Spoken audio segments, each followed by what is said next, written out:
ಉಪಚರಿಸುವುದಕ್ಕೆ ನಾನಿಲ್ವ? ಯಾರಲ್ಲ ನೇತ್ರ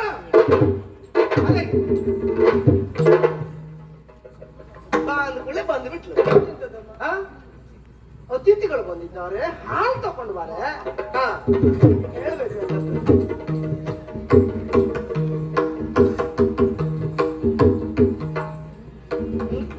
ಮರ್ಯಾದೆ ತೆಗಿತಿ ನನಗಲ್ಲವೇ, ಬಂದವ್ರಿಗೆ ಕೊಡು.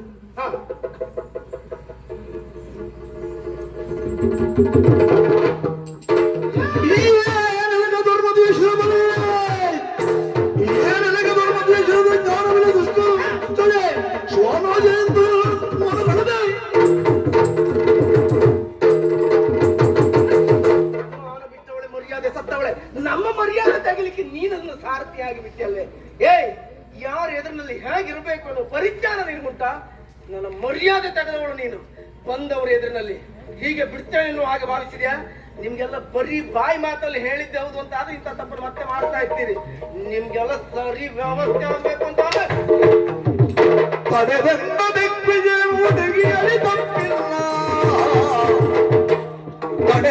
ದಿಗ್ವಿಜಯನು ಹುಡುಗಿಯಲ್ಲಿ ತಪ್ಪಿಲ್ಲ. ಹೊಡೆಯುವುದೆನ್ನ ಮುನಿದಲ್ಲ, ದುಡುಗುವುದು ಸರಿಯಲ್ಲ, ಮೃಡನು ಮೆಚ್ಚುವುದಿಲ್ಲ. ಸಿಡಿಮಿಡಿಯು ಎಂದೆಲ್ಲ ಸಲ್ಲ.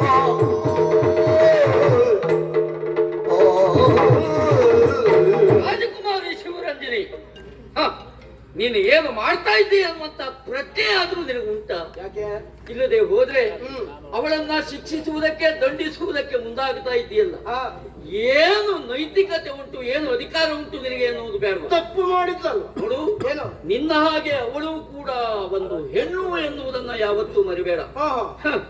ರಾಜಕುಮಾರಿಯಾದಂತಹ ನೀನು ಇನ್ನೊಬ್ಬಳ ಪಾಲಿಗೆ ಆದರ್ಶಮಯವಾದಂತಹ ಬದುಕನ್ನ ಬದುಕಬೇಕಿತ್ತು. ಅದಕ್ಕೆ ತಪ್ಪು ಮಾಡಿದವರಿಗೆ ಶಿಕ್ಷೆ ಕೊಡಬೇಕು ಮುಂದಾದದ್ದು. ಬದಲಾಗಿ ಅಹಂಕಾರವನ್ನ ಪ್ರದರ್ಶಿಸ್ತಾ ಇದ್ದೀಯ.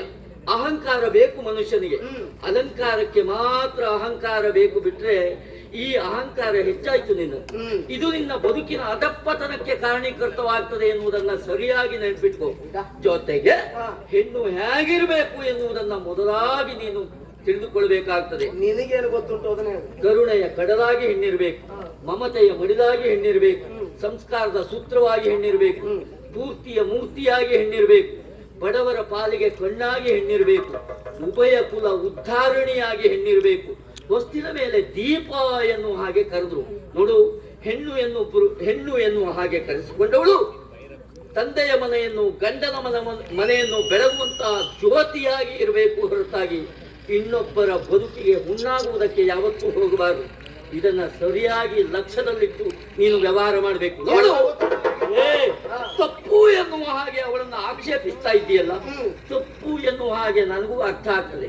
ಈ ಪ್ರಕರಣದಲ್ಲಿ ಕೇವಲ ತಪ್ಪು ಅವಳದ್ದು ಒಂದೇ ಅಲ್ಲ, ನನ್ನದು ತಪ್ಪಿತ್ತು.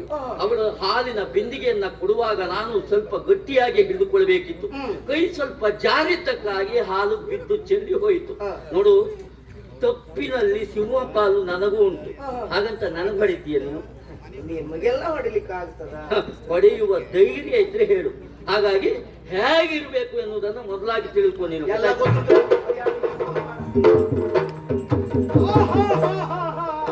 ಯಾರೂ ಗಾಬರಿ ಆಗಬೇಡಿ, ಯಾರು ಗಾಬರಿ. ಬೇಸರ ಆಯ್ತಾ? ದಯವಿಟ್ಟು ಬೇಸರ ಮಾಡಿಕೊಳ್ಳಬಾರದು. ನನ್ನ ಮಗಳ ಮಾತು ಹಾಗೆ, ಸ್ವಲ್ಪ ಖಾರ, ಮನಸ್ಸು ಮಾತ್ರ ಮೃದು ಸ್ವಭಾವ. ಆಗಲಂತೆ ನಾವು ಬಂದ ವಿಚಾರ ಹೇಳಿಕೊಳ್ಳುವುದು. ಬರುವ ಸೋಮವಾರದ ದಿವಸ ನನ್ನ ತಂಗಿಯಾದಂತಹ ದೇವಿಕಾಳನ್ನು ನಿಮ್ಮ ಮಗನಾದಂತಹ ಶಿವಕೀರ್ತಿಗೆ ಕೊಟ್ಟು ಮದುವೆ ಮಾಡಬೇಕು ಎನ್ನುವಂತಹ ನಿಶ್ಚಯವನ್ನ ಮಾಡಿದ್ದೇವೆ. ಹಾಗಾಗಿ ಸೋಮವಾರದ ದಿವಸ ದಿಪ್ಪಣನ ಸಮೇತವಾಗಿ ನಮ್ಮಲ್ಲಿಗೆ ಆಗಬೇಕು.